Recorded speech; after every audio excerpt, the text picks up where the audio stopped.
Ladies and gentlemen, welcome back to another episode of Couple of Nukes. As always, I'm your host, Mr. Whiskey, and we've done a lot of addiction recovery episodes on this podcast, but today's is going to be a little more particular, focusing on sober travel.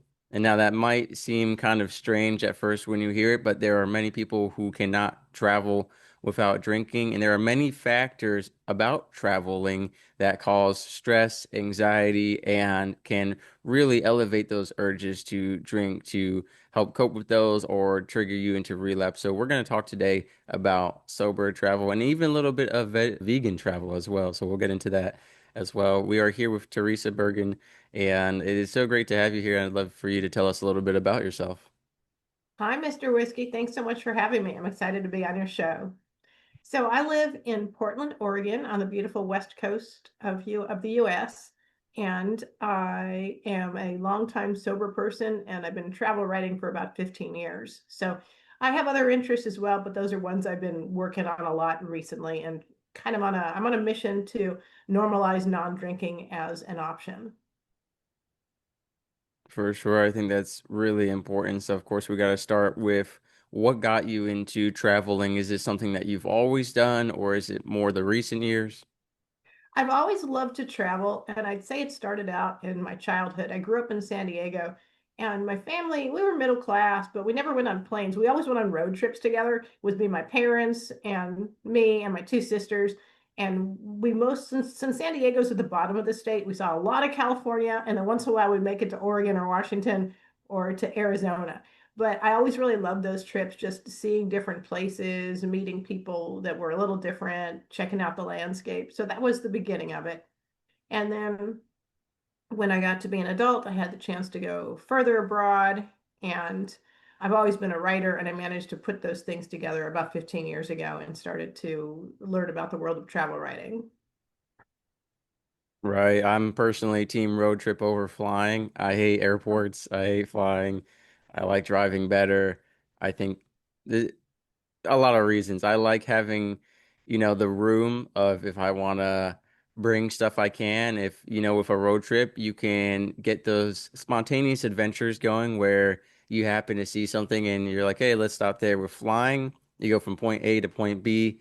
There's no deviation. And that could be a good thing to keep you on task and in budget. But I think the part of the fun is, having that adventure, that ability to deviate and to be flexible. So I've always been team road travel. And then I want to get into your struggle with addiction as well and kind of talk about what you have gone through in life.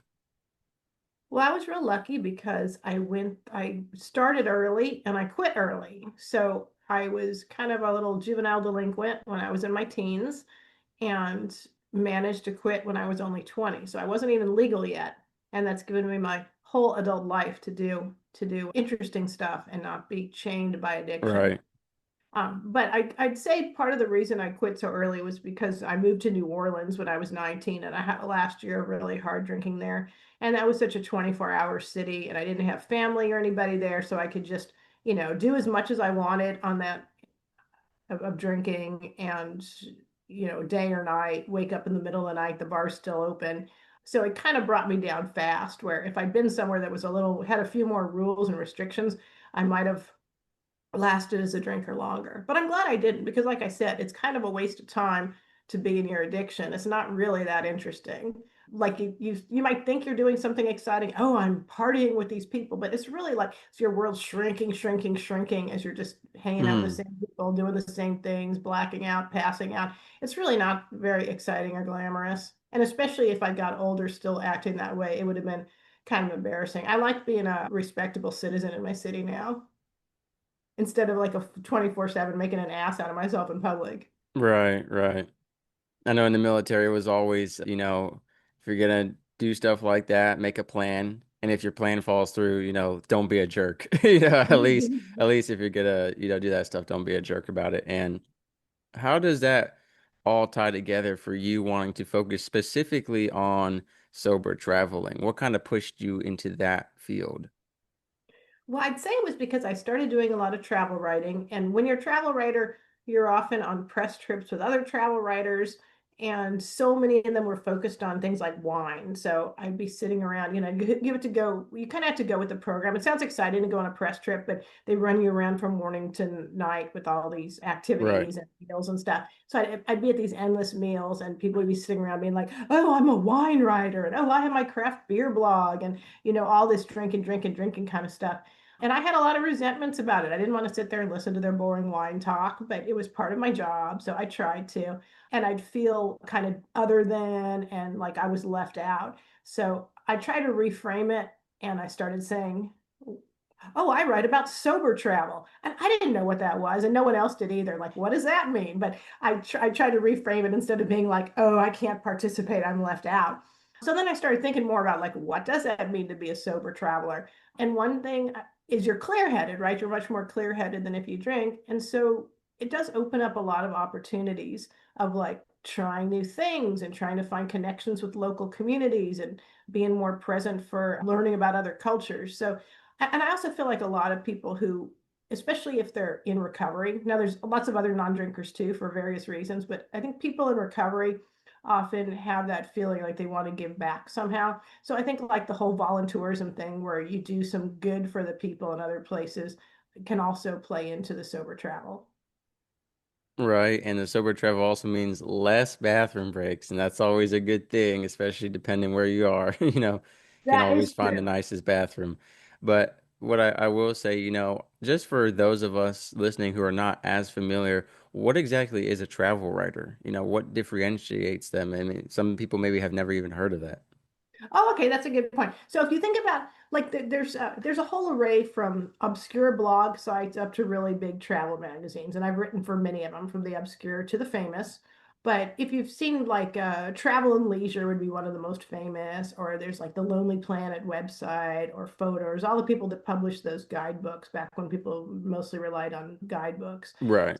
Moon Travel Guide, Rough Guides, all of those would be travel writers who produce those things. So travel writer goes to a place, or sometimes you might write, like I might write about things in my Portland area too, but it's kind of designed for you're going to visit a place. What are you going to do there? What kind of experiences can you have? So also you've probably seen like blogs or people write about travel on a blog. So it could be anywhere from a blog to big glossy magazine. Also, Right. there's a lot of travel content producers who do podcasts or who are doing videos, and you'll see them on as influencers too. 100%. We've seen a huge shift into the amount of people making, travel content and the ability to do so being much more easily accessible with phones, with all these inexpensive recording equipment and stuff like that. And of course, people writing about it. So, on that subject, what are some of the coolest places you've been to?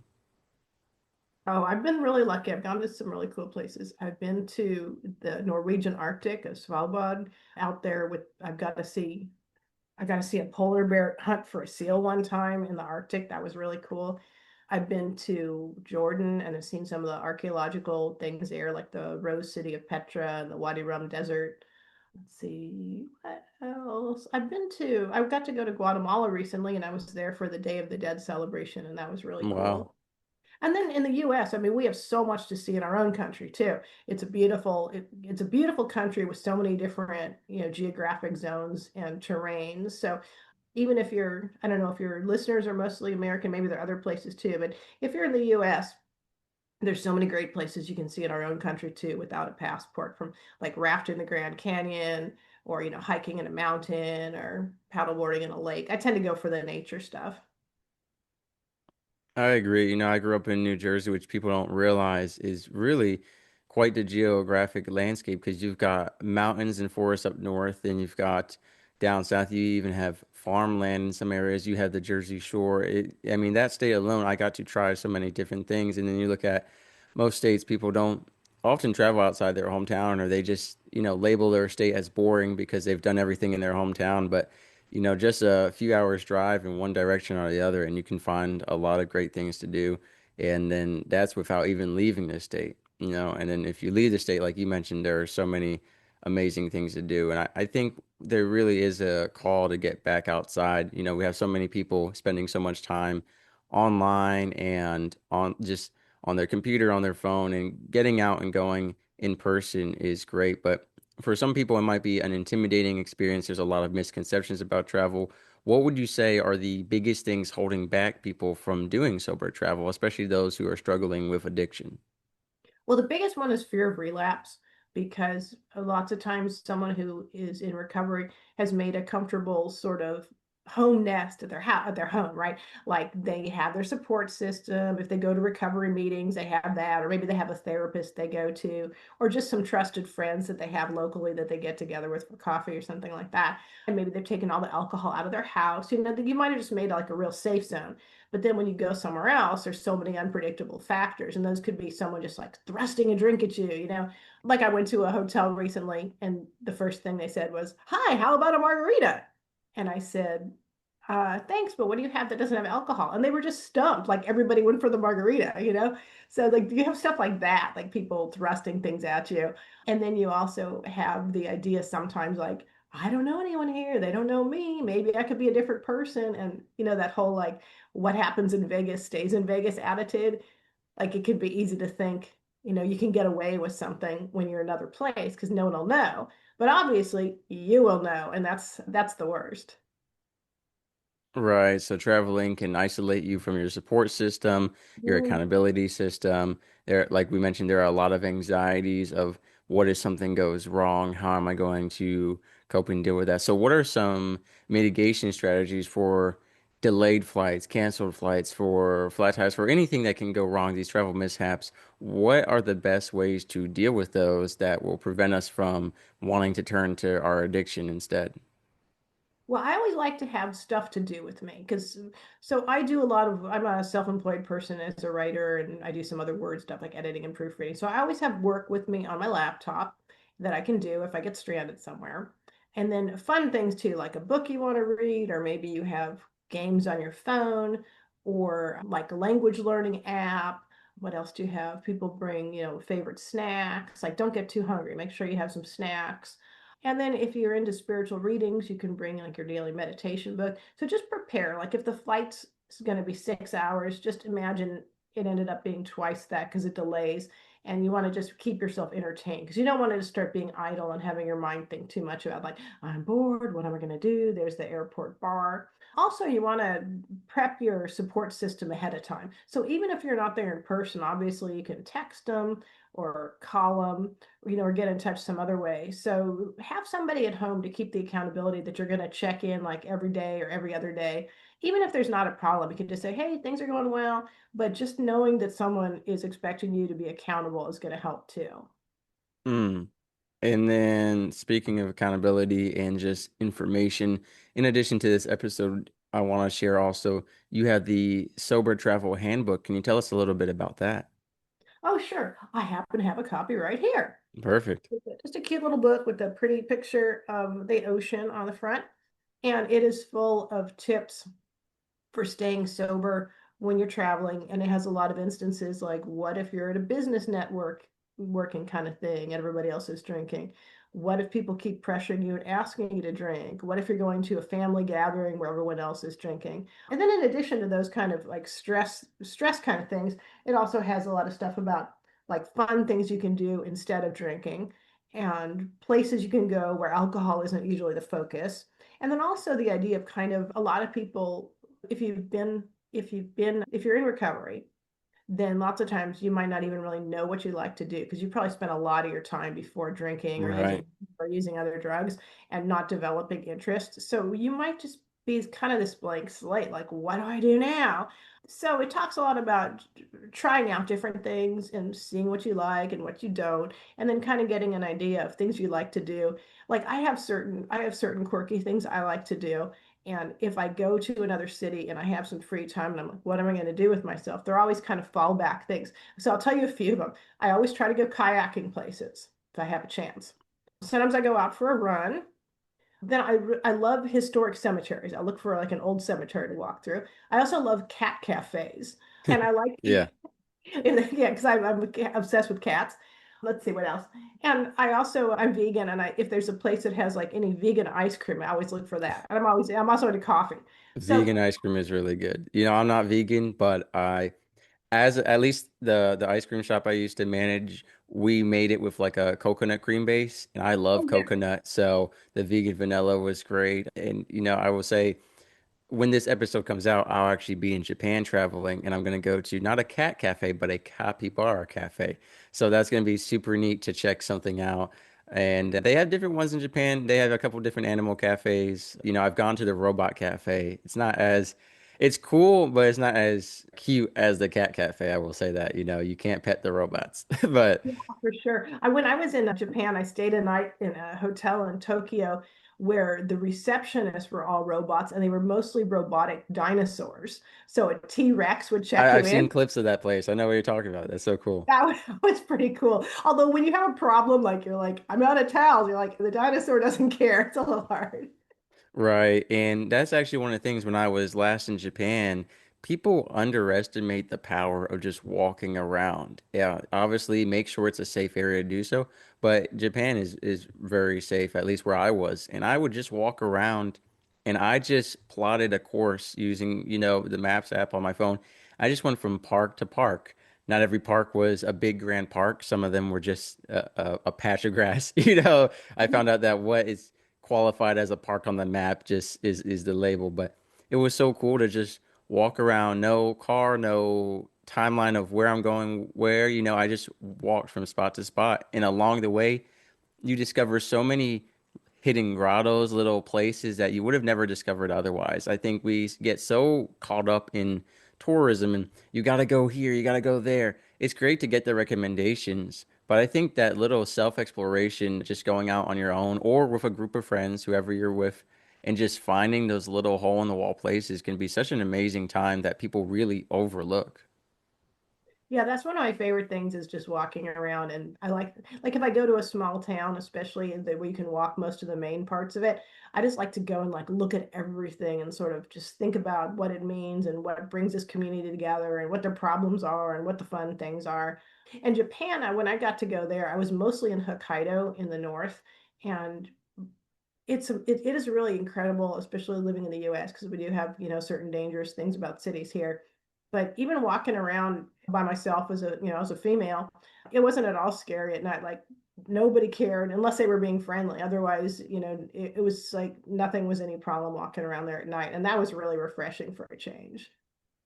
When I went, I was in a more rural town, and during the weekday, everyone was at work. I was the only person that I saw for like the entire day walking around. So that was like, it was almost a surreal experience. Like it felt like everything was abandoned, but it was beautiful. It was sunny out, there was birds, and there was like, at least in that part of Japan, I found so many little architectural finds, like just little pieces of art at these parks that were just like where you can chain your bike up to. They had built, instead of just having a flat empty, bike rack, they had built little statues of birds sitting on it, like just little details like that that I found. And I think if you're in a place that is a little mountainous or hilly, that is, I mean, try to ascend and get a view, because that's what I did in Japan. Like I went up, this random mountain that you were allowed to, and I mean, I got to see the whole city and the ocean. I was like, wow, this is just, it's so peaceful up there and it's so enlightening and it's really refreshing.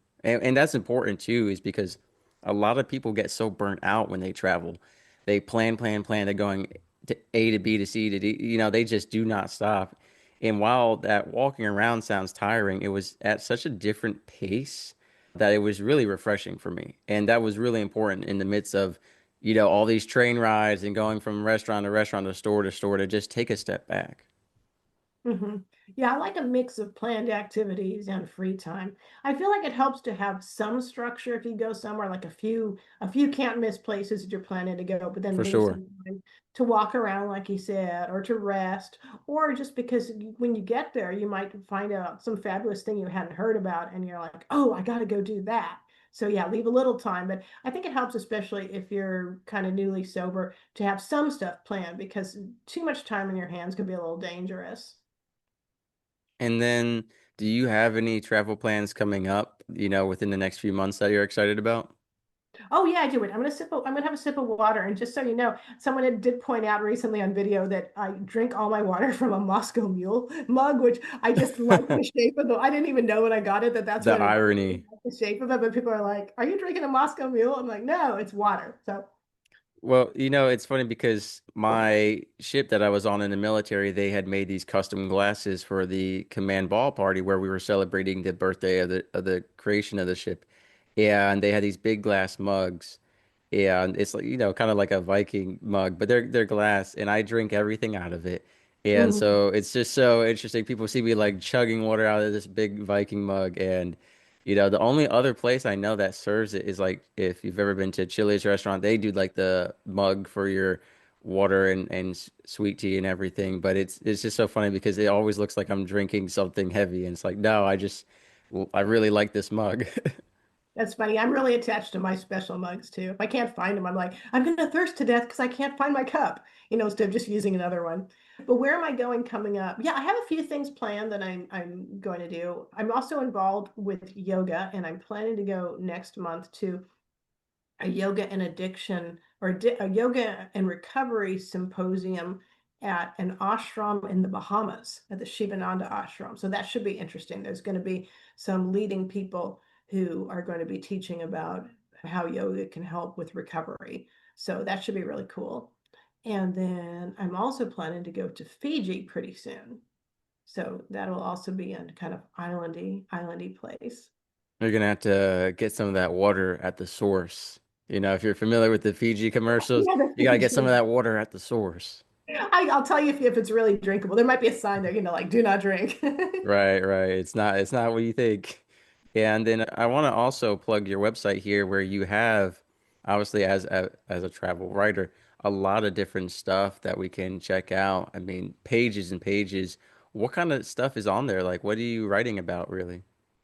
Okay, so the things I'm writing about on my website are mostly to do with outdoorsy, sober, vegan, fitness, and like wellness, like yoga and stuff like that. So there's stories about places I've gone to, or people I interview, or sometimes there's a product review about like some kind of vegan running shoes, or some kind of like a yoga mat or something like that. So yeah, I write about all those things mostly. And then I also have one of my favorite pages in there, which is far from full, but it's called Paddling in Every State. So I'm on this quest to kayak or paddleboard in every US state and Canadian province. I have a long way to go. I've probably only gone to a third of them so far, but that's kind of a fun quest. So every time I go somewhere, I try to get in the water. And I have to say too, I didn't start kayaking or anything until I was in my 40s. I'm not like an especially good kayaker. So this isn't a quest like I'm some pro athlete here, but it's something anybody can do. And it's kind of fun if you have some idea of something you like to do and you try to do it wherever you go, just for fun, not to be competitive or the best.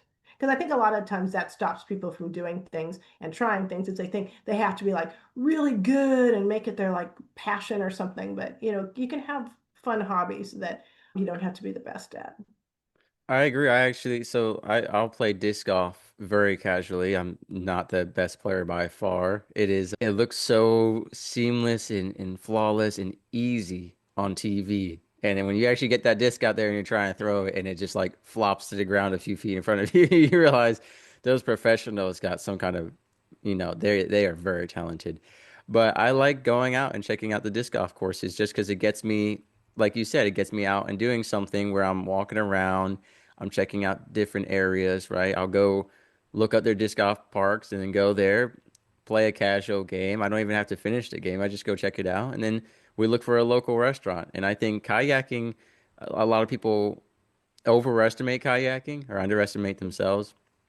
I've been kayaking for a couple of years. I love it because you get to check out some places that you just can't get to by land. I think that's one of the cool parts is especially these areas that have a lot of really neat little island structures or different, whether it's the marshes or bayside, wherever you're kayaking, going down the river, you get to check out some cool spots you can't access otherwise. And I think, like you said, you don't need to be a professional. A lot of times they have guided tours as well. But even if you're kayaking by yourself, it's relatively easy to do, just don't jump into the advanced stuff. Don't go like, white river rafting and stuff. That's different, just gentle floating down the river kind of stuff. But I think like you said, having something. So maybe it's checking out maybe there's always a certain type of restaurant you'd like to check out or something. I remember actually it was interesting when I went to Dallas, Texas, the very first thing I did, which that is not a walkable city, by the way. It's huge. I Mm. walked 30 minutes in 90-degree weather in black jeans, soaking wet from sweat because I was determined to go to Jack in the Box. I had never been before. I was born and raised on the East Coast. And I walked 30 minutes through construction sites and busted up closed roads in Dallas, Texas. 90-degree weather, 90 plus, right? Because it was in the morning, so it was only 90. Gets to 100. 30 minutes straight, I walked to get breakfast all day. You know, What do you think of it? What was your impression of Jack in the Box? it was good. You know, I should have just gone to a closer one or, arranged that differently rather than walk 30 minutes. But honestly, I don't think any part of me could ever be convinced that it was bad because of what I had to sacrifice to get it, you know. Yeah, In and Out was a different story. I landed at the LA airport and this coworker of mine said, "We're going, let's go try In and Out." And, it was not the journey. Sometimes the journey makes the destination more than the destination makes the journey, you know. And I'm actually going back. I'm going to Arlington, Texas for Military Creator Con in April. And that was the one thing I said. I said I'm gonna go to I'm gonna go to Jack in the Box, you know. So, and it was actually funny if anyone's ever been to Denny's. I had never been before, and that was the first place I ate in Japan. My buddy who I was visiting, he took us to Denny's, but it was like a five-star, fancy restaurant version of Denny's, but it was still Denny's. And the Grand it's just the Slam irony that bracelet. the first place I went to in Japan was a Denny's. Yeah, that's funny. When I was a kid, we used to go to the Jack in the Box all the time. So I grew up in San Diego, and I'm probably twice your age. So this was a while ago I'm sure they had different menu items, and it was before I was vegetarian too. So we used to love these tacos they had there, and they were such an odd consistency. Like I don't know what they were made out. It was probably a Hmm. combination of like really cheap meat and texturized protein and some spices. Right. And they were just like a pate, like they were all ground, like they'd been blended together in these hard little shells. And my sisters and I just thought they were delicious, and we would eat those all the time. And I'm sure I think they were so gross now, but at the time, they were just the best. For sure. And if you don't have a restaurant or sport, I encourage you, people who go out of their way to find a Christmas store in every town to get an ornament or a knickknack, or some people do scavenger hunts. I know one thing I'd like to do, which I've seen, is you can get the outline of the United States as like a car magnet, and then you can get each state that you visited to put into that outline. So you're slowly filling up each state that you've been to. I know some people have like a wooden board in their house and they put a thumbtack on each place they've been to. So stuff like that can make it just a little further incentive to do something more exploring. Yeah, that's true. It gets us out. Yeah, and so I highly encourage everyone to check out your website. And would you say it's a good spot to find recommendations of places to travel to for people who are not sure where they even want to go? Yeah, it's one. I mean, there's many good sites. I would also steer people towards a site if you're in recovery or long-term non-drinking. I would go to the sobercurator.com. I contribute to that site along with about 40 other people, and it has a lot on it. It's founded by a really dynamic, sober woman named Elise Bryson in Seattle, Washington. And it has a ton of listings. So we're putting listings on there all the time. I run a retreat calendar there for sober group travel kind of things. And then we also have listings for a lot of different cities. So if you're looking for something fun to do that doesn't involve drinking, check that out. There's also a lot of pop culture stuff. So it's like a lot of reviews about different movies and like movies and TV shows and music and how they approach the subject of addiction in the movie. So that's a Mm. fun site. Thesobercurator.com. It has more my site's a little more humble. I put it together. I don't update it all the time. Like I try to post something every couple of weeks. So I appreciate people looking at it, but you will really find a lot of good stuff if you go to the Sober Curator. That's going to have a lot of good resources if you're in recovery. Yeah, and then throughout this episode, we've talked about sober traveling in a lot of different degrees, from encouragement to accountability. As we wrap up this episode, what would you want the main message to be that people take away? I would say I would encourage people to go out and travel, But I would still tell you to be a little bit careful. If you're newly sober, you might want to wait a little while. If you're feeling kind of iffy about things, you might want to wait a little while. And also, you don't have to do everything. Like there might be some trips that seem that you have a good feeling about. You're like, yeah, I think that is really going to suit me. But you might be invited on another trip. Like somebody asked me recently, what if your friends all were going wine tasting? Well, that's not really something I need to do. I'm probably not going to enjoy that. So I might say like no and wait for a different trip. Or it might be like some bachelor or bachelorette party where everybody's going to be drinking a lot but you. I mean, I would only go to that if I was feeling really, really solid in my recovery and it was a really good friend and I knew that other people supported my decision. So you want to kind of vet those opportunities and be like, this one's good, this one isn't. So I'd say go out there, but think about it a little bit. And if you are going to anywhere that feels a bit dangerous, have an exit strategy and say like, if Mm, this goes upside down, how am I going to get out of here? So if you're driving, maybe drive your own car or know about, have your Uber app or know where the airport is. Also, if you can afford to have your own room, then I think it's nice to like I really like to have my own space when I travel. yeah, If I am going to share a room, I really want to share a room with someone who's not a drinker or using other drugs either. So right. yeah, so think about those things. Think about you want to give yourself the opportunity to grow and have a bigger life, but then you also want to take some just precautions to keep yourself safe. Just think about like how maybe you'd wear your seatbelt in the car. You're still going to go, but you're going to wear your seatbelt.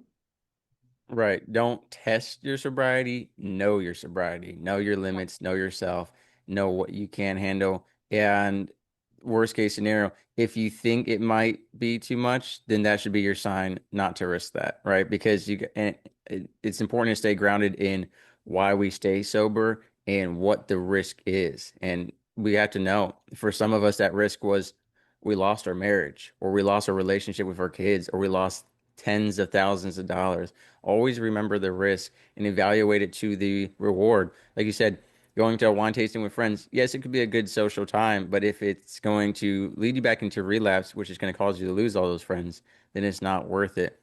And I think alternatives is always a good thing as well. Say, hey, I can't make it to the wine mixer. That's just not good for me. But I'd love for us to all go out a different time to mocktail hour or something like that. That Mhm. you can always find an alternative, whether that's substituting that original plan or just making more plans. And I think when you become sober, you find out who your true friends are, who respect your boundaries, and that's really important. And it's important to travel with people who respect those boundaries.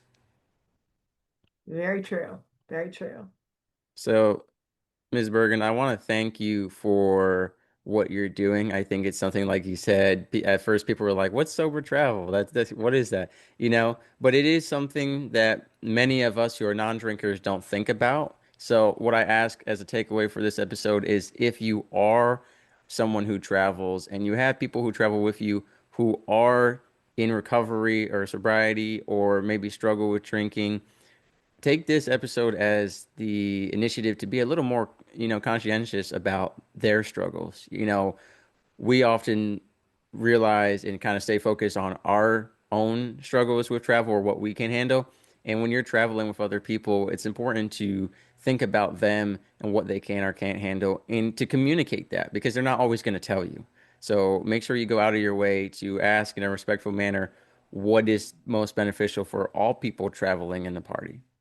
Yeah, and one thing, if you're planning any kind of event, if you're someone who's a regular drinker or something, you can always be really more inclusive of the non-drinkers by just making sure there's something else that's also delicious instead of like, oh, you can only have a water or Diet Coke.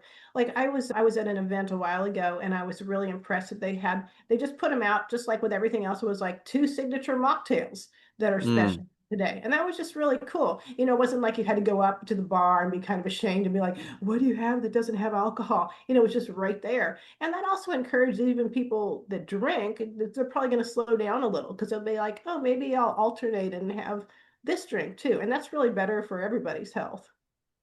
Yeah, for sure. So again, we're gonna have those links in the description below for your website, for the Sober Curator, and then where people can find your book as well.